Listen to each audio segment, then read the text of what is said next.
Salut! Aujourd'hui on va parler dans la peau d'un producteur, parce que je produis ça, un petit camélia. Et oui, c'est un camélia, mais pour faire du thé, avec ça on fait du thé. Donc on appelle ça un camélia sinensis, un camélia de Chine.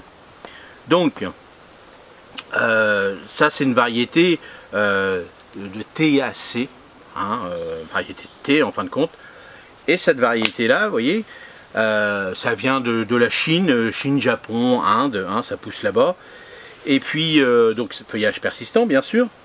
Alors vous allez retrouver, c'est des petites feuilles blanches, alors qui vont être légèrement parfumées, mais bien sûr pas la même fleur, la grosse fleur, parce que ça c'est des hybrides, des camélias que vous avez l'habitude de voir. Mais ça fait plein de petites fleurs blanches, en début de saison, février à peu près, pareil que les autres camélias, bien sûr. Et puis, ça peut monter jusqu'à 3 mètres à peu près quand on cultive nous-mêmes, mais voire beaucoup plus grand, quand c'est en Inde, tout ça, jusqu'à 10-15 mètres à peu près de hauteur. On appelle ça l'état sauvage.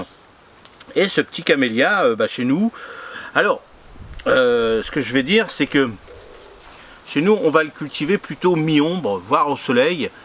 Alors, dans une terre un petit peu humide, mais sans être trop humide quand même, parce que ça aime bien. C'est la même culture que le camélia hybride, c'est exactement la même chose. Donc bien sûr, il faudra éviter les excès d'eau, mais quand même garder un sol humifère. Les engrais, on va dire engrais, allez, un petit peu d'engrais organique, compost, des choses comme ça, on va dire. Mais voilà, il n'est pas délicat. Évitez quand même les coins comme toute plante un peu de bruyère trop calcaire, soit neutre ou un petit peu acidifié. Donc si vraiment vos sols sont un petit peu calcaires, rajoutez au pied par exemple du compost. Mais par exemple du compost, moi ce que je fais quand je taille mes haies de thuya, quand ils sont toutes fines, je passe ma tondeuse dessus, ça me fait un petit broyat, puis je mets ça au pied, et comme ça apporte un petit peu d'acidité.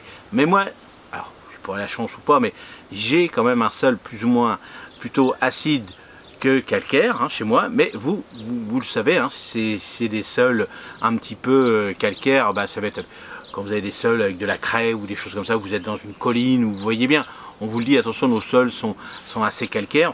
Et puis on peut faire le test du vinaigre aussi, il faut regarder sur internet comment on fait pour savoir si notre sol est calcaire ou pas, ou alors après acheter des petits kits. Vous pouvez étudier la nature de votre sol. Je peux faire la pub si vous voulez dans mon petit site, c'est-à-dire dans ma petite boutique Amazon que je vends. J'ai sélectionné des produits pour vous, où là vous avez des petits kits qui sont pas chers, puis vous recevez ça le lendemain. Si vous voulez vous amuser un petit peu, puis si vous allez aller beaucoup plus loin dans la nature de votre sol, là vous allez en jardinerie ou dans des endroits où vont les agriculteurs, où là on pourra vous faire une analyse complète de votre sol. Mais est-ce que c'est suffisant? Je ne sais pas combien ça vaut, mais bon voilà, au début pensez déjà au petit kit, ça va vous donner déjà un petit exemple. Alors on peut le marcoter, on peut le bouturer et on peut le faire en semis. Vous verrez que les petites fleurs, après ça fait des petites graines, quand les fleurs restent, ça fait des petites graines assez grosses, graines noires à peu près, c'est pas mal. Alors la taille, on peut le faire après la floraison, mais surtout une taille de forme, on va dire. Mais le plus important pour cette taille, c'est de récupérer les feuilles, les jeunes feuilles. Ces jeunes feuilles, là ils commencent à être un petit peu avancés quand même, si on regarde un petit peu comme ça. Les feuilles là, c'est vraiment plus c'est fin. Alors je suis pas un spécialiste non plus de la fabrication du thé, attention, moi déjà, honnêtement j'aime pas le thé, madame adore ça, mais moi l'eau chaude, c'est pas trop chaude. Mais voilà, j'adore cultiver les plantes, donc je cultive et puis j'en fais profiter les autres. Alors on récupère les jeunes feuilles qui sont là, et on les fait sécher. Alors après, voilà, il y a plusieurs modes de séchage, on va dire. Là, il y a les spécialistes. Moi, j'avais été regarder des vidéos sur YouTube, des vidéos en Chine, de Chine, je ne sais pas comment on dit, mais pour voir un petit peu comment c'est. Puis je me suis vraiment perdu un peu dans tout ça, parce que pour eux, cet arbre-là, c'est un arbre sacré, parce que ils font du thé vraiment, thé noir, thé vert, thé...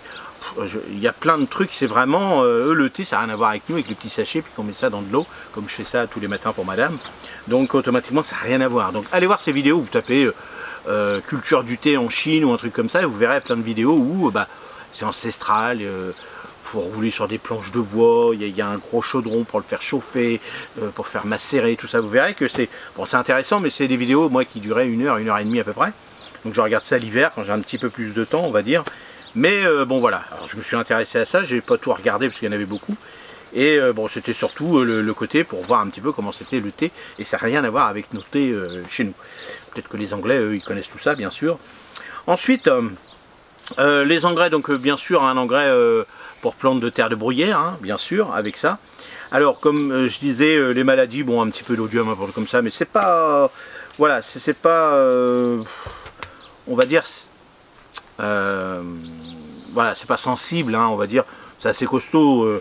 Il n'y a pas, voilà, moi je regarde ceux-là, même ceux qui sont dans la pépinière, ils ne sont pas mangés ni rien, les feuilles sont assez dures, à un moment ils vont manger autre chose, si c'est des escargots, bon il peut avoir un petit peu de, oui on va dire, je sais pas moi, des pucerons, des petites cochenilles, un peu d'odium, un petit peu de trucs comme ça, mais bon, voilà, si vous cultivez dans un endroit où c'est assez aéré, hein, c'est pas compacté avec d'autres plantes, tout ça, là bien sûr il n'y aura pas ces maladies-là fongiques, hein, on va dire. Hein, tout ce qui va être un petit peu champignon, voilà quoi. Donc moi j'ai pas de souci, moi la pépinière, vous voyez, contrairement aux autres arbustes que j'ai qui se font bouffer tout ça, celui-ci ils y touchent pas. Donc après ensuite la récolte, ça je vous l'ai dit, hein, je suis mon petit truc, hein, que je me suis fait pour pas me perdre un peu, et c'est tout, hein, c'est tout ce que je vous ai dit, hein, c'est un petit arbuste facile. Alors oui, pour la cueillette, hein, bien sûr, je vous ai dit les jeunes feuilles, donc en fin de compte, vous allez nanifier si vous buvez beaucoup de thé. Vous n'allez pas attendre qu'il fasse 3 mètres d'eau, ça ne sert à rien, ou à moins que vous vouliez aussi que ça fasse un ensemble décoratif dans une pièce de votre jardin, par exemple, mi-ombre, hein, on va dire. C'est quand même mieux mi-ombre, ça reste un camélia. Attention au vent froid d'hiver, comme tous les camélias, et attention à la neige aussi. Quand ça se pose dessus, ça peut brûler les feuilles.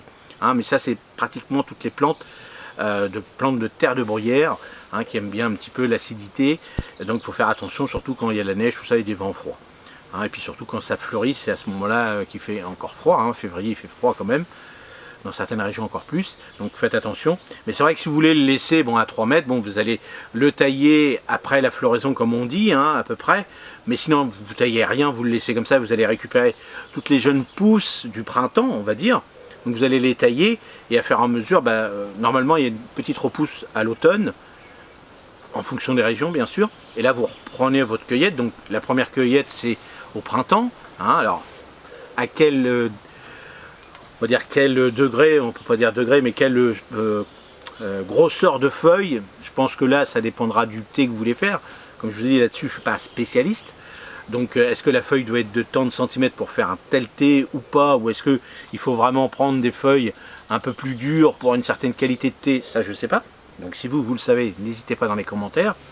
Mais voilà, si vous voulez vous faire un petit achat, alors j'étais en train de réfléchir en même temps que je vous proposais ça. C'est vrai que j'en propose moi sur mes marchés. Le problème c'est que je ne l'ai pas proposé sur le site internet parce que c'est assez lourd quand même. Hein, ça va faire... ça fait un petit kilo, et le problème c'est qu'avec Colissimo, en plus là c'est encore remonté, là on va passer certainement à 13-14 € à peu près de frais de transport. Bon, c'est vrai qu'on n'en trouve pas partout, hein. Je le vends 15 €. Hein, je le vends 15 €. Allez, puisque je suis gentil, j'ai envie de vous faire plaisir, comme vous regardez souvent mes vidéos, allez, vous dites-le moi dans les commentaires. Allez, on va faire ça. Dites-le moi dans les commentaires s'il y a au moins 10 personnes qui sont prêts à acheter un camélia comme ça, sauf si vous en trouvez chez vous, hein, bien sûr. Mais si vous êtes prêts à acheter un petit camélia de chez nous, vous avez vu comment ils sont. Allez, de 15, on peut passer à 10. Comme ça, on va dire que ça vous ferait à peu près à 10 € de transport. Hein, ça vous le ferait à 20 €. Hein, 20 €. Non, 10 €, 10 € et 20 €, oui, pardon, au lieu de 25. 25, mais plus que ça, si je fais... non, vous allez payer 25. Non, je dis une bêtise. Voilà, attention. Si je vous le vends 10 €, vous allez avoir quand même 15 € à peu près. 12, 13,50 je crois, la Colissimo il me prend. Donc on va être à... Allez, on va être à 25 € à peu près pour le plan. Donc regardez par rapport à chez vous ce que vous trouvez. Hein, attention, hein, c'est du grand. Hein, vous voyez, ils sont assez grands. Hein. Ils font... allez, ça fait bien un bon 60 cm à peu près. Godet de pot de plus d'1,5 litre. Donc vous voyez, hein, c'est quand même des trucs assez grands. Donc regardez, et bon, allez, si vous êtes 10, je baisserai de 5 € pour participer un petit peu aux frais de transport, puis surtout pour vous faire plaisir. Allez, d'habitude je le fais pas, mais bon, allez, pourquoi pas. Je sais pas, là-dessus je vais gagner une fortune, hein. Vous voyez, 10 ça fait 100 €. Si je vous calcule le temps que je vais préparer pour vous, tout ça, voilà. Donc c'est pour ça que je dis au moins 10 personnes pour pouvoir l'emmener en 10 fois à la poste, parce que moi la poste c'est pas ici, c'est à 15 km. Donc vous voyez que dans le transport, que ça ne me fasse pas des coûts, je ne repaye pas moi de l'autre côté 10-15 balles de frais d'essence et autres. Et surtout le temps, parce que je vous propose pas mal de petites vidéos pour vous, et il me faut le temps de les emballer, de les préparer, de les envoyer. Moi, c'est moi qui paye la fiche, c'est moi qui paye les cartons. Donc vous voyez, tout ça c'est important. Donc voilà, comme ça on participe ensemble, essayez, si ça vous intéresse, hein, parce que là dans la vidéo en direct comme ça, je pensais à ça pour vous faire plaisir. Et surtout, voilà, si vous en trouvez près de chez vous à des prix corrects, c'est beau et tout, il n'y a pas de raison, hein, Camellia sinensis, hein, Camellia de Chine pour le thé, hein, bien précisé. Si vous trouvez ça en jardinerie, sur internet je ne sais pas à combien il est vendu, hein, je ne sais pas du tout, on voit par rapport au transport. Attention, ce qu'on vous vend aussi, bien regarder le descriptif, hein. Vous voyez, moi c'est pots d'1,5 litre, ils font au moins 60 cm. Donc voilà, il faut bien regarder, il faut bien comparer ce qui est comparable, hein. Bien sûr, si vous trouvez un godet à 5 €, mais le godet il n'y a qu'une tige et puis vous attendez 3-4 ans avant qu'il soit comme ça, bon voilà, à vous de voir. Voilà, c'est tout ce que je voulais vous dire dans la peau d'un producteur. Et puis bah n'hésitez pas, puis dites-le moi si ça vous intéresse que je fasse des petits trucs comme ça avec mes petites plantes aromatiques. Si ça vous intéresse, bah pourquoi pas. Allez, comme ça je jouerai le jeu, hein, on fera des petites promos ensemble, comme ça, et puis faut au moins 10 personnes quand même, hein, qui jouent le jeu. Et puis voilà. Hein, donc il n'y a pas de souci pour le planter, c'est en godet. C'est en godet. C'est en pot, donc il n'y a pas de souci pour le planter à n'importe quel moment. Bien sûr, si vous partez en vacances et puis que vous l'achetez là, et puis que vous n'êtes pas là pendant un mois avant de l'arroser, voilà, ça va être un peu plus embêtant. Donc bien préciser, soit je vous les livre tous au mois de septembre, parce que là, ça va bientôt être les vacances, ou pas. À voir. Allez, j'arrête de parler, on arrête de faire un petit speech là-dessus. Et puis voilà, c'était vraiment de vous à moi qu'on parle de ça. Et puis bah voilà, dites-moi dans les commentaires ce que vous en pensez, ce qu'on peut faire et tout. Et puis on réglera ça, ce petit problème. Hein. Et puis vous avez l'adresse mail, hein, tout sens, vous avez l'adresse mail, hein, c'est tout simple, jardinderodolphe@orange.fr pour discuter avec moi, encore en plus si vous voulez être en privé ou à leur Facebook, hein, bien sûr. Mon Facebook, hein, Rodolphe, le jardin de Rodolphe, ou Rodolphe, vous tapez Rodolphe, vous verrez bien, vous verrez la même tête que j'ai. Et puis voilà, comme ça on peut discuter, et puis surtout bah, dans les commentaires, n'hésitez pas. Allez, à la prochaine vidéo, merci d'avoir regardé celle-ci. Au revoir, à la prochaine, salut.